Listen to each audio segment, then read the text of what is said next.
kabajamtoota hordoftoota fi daawwattoota keenya guyyaarraa haala qaala'insa gabaa irratti haala gabaa keessa jiru deemnee ilaallee wajjin daawwannu ta'a. Haala gabaa kana ilaaluun kan isin faana turu ani seenaa sabaati nu faana turaan affeerraa keenya. Haala gabaa kana keessa deemnee qorannee hanga ilaalletti wantoonni hedduun qaala'anii jiru. Akkasuma namoota hedduu dubbisneeti jira. Wanti hedduun akka qaala'ee fi wantoonni suuqa irratti gurguraman akka qaala'an hedduu dhageenyee jirra. Kun immoo haalli jireenya baay'ee akka qaala'u kan taasise keessaa isa tokkodha. Amma kallattiidhumaan gara yaada hawaasa irraa fudhannetti kan isin dabarsinu ta'a. Yaada hawaasa wajjin turtii gaarii isiniin jennaan waliin walitti deebina.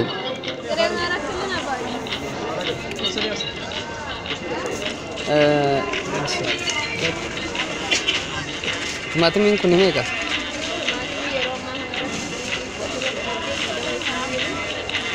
Amma kun meeqaan bitamu jira jechuudha. Qarshii 18 kiloon tokko. Amma dabalee moo duraanuma qarshii 18?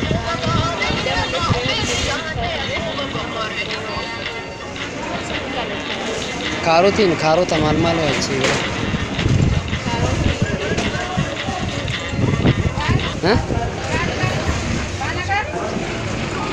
Kaaronni meeqa? Kaarottiin qarshii 50?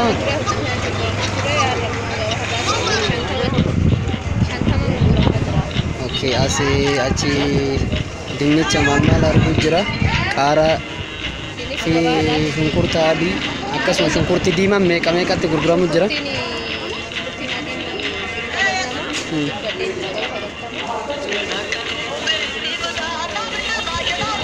Shunkurtiin adii 90 jechuudha. Okay. Qaaraan meeqatti gurgurama?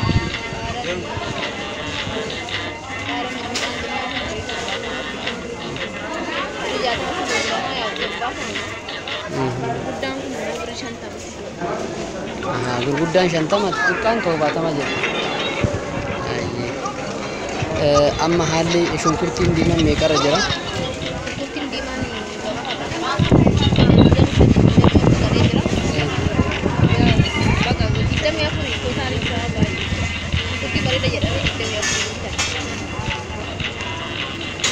Gatiin isaa ol ka'ee jechuudha shunkurtii.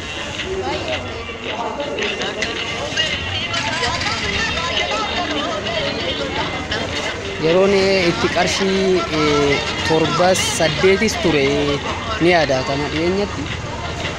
Amma immoo qarshii 24 irra ga'ee jira.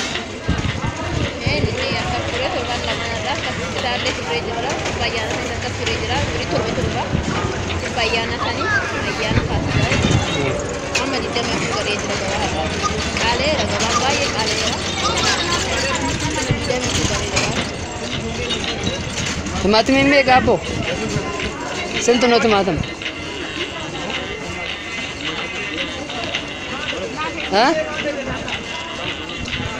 Hello, timaatiin sentu no?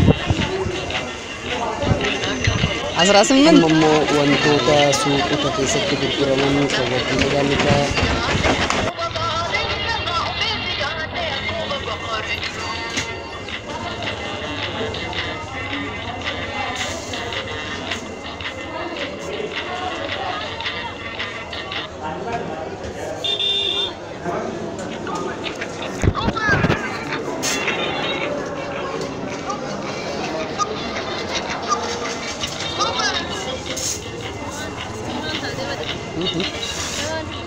Gabaa itti baay'ate.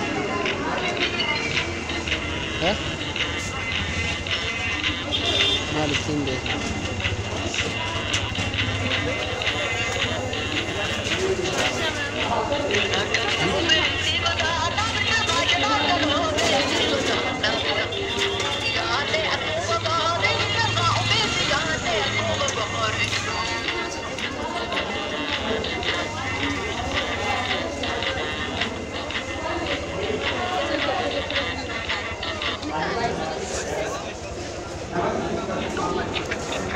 kiiloon qarshii meeqa? Dhibbaaf 60? 90?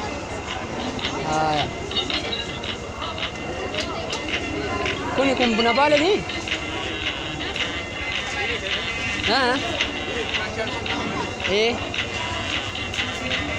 Qarshii dhibbaaf 90? Qarshii dhibbaaf 80 ture hima.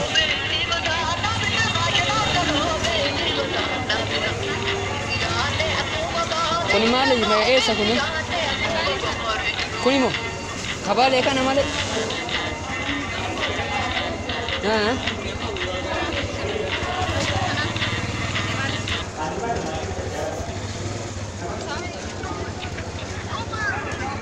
Sirri qarshii 70.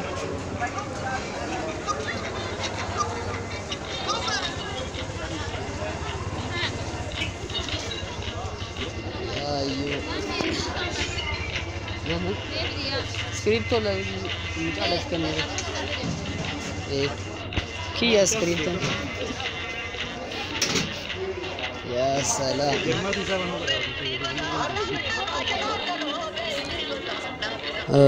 wantoota suuqii keessatti qorannee hanga ammaatitti ilaalle keessaa wanta tokko yoo isin beeksisu bunni qarshii 180 irraa gara qarshii 190tti ol guddate. Wantoonni garaagaraa missiraa wanta qarshii 80 gadi hedduu hin jiru. Wantoonni hedduun kan suuqa keessatti argine wantoota qaalawaniidha.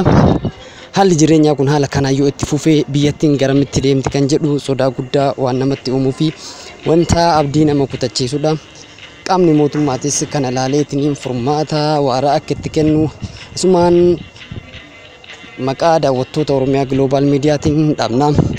Ammas wantoota fi wajjin laallaa kan turuta nufaana tura. አሁን እዛ ጋር ቲማቲም ስንት ነው የሚሸጠው? ኪሎ 18 ብዛት ደግሞ በሳብራ ነው። ኦኬ ብዛቱ እንትኑ ኪሎውን ከብዛቱ ይቀንሳል።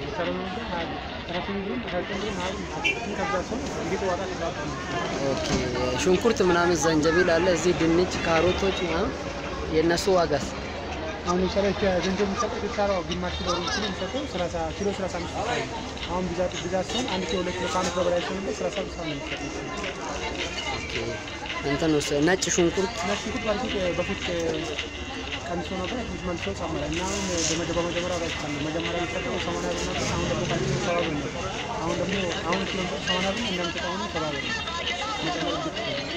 ዘንጀቢልስ? ዘንጀቢል 35 ነው። እና ቀይ ሽንኩርት ስንት ነው? እና እሱ አለ ይለያያል።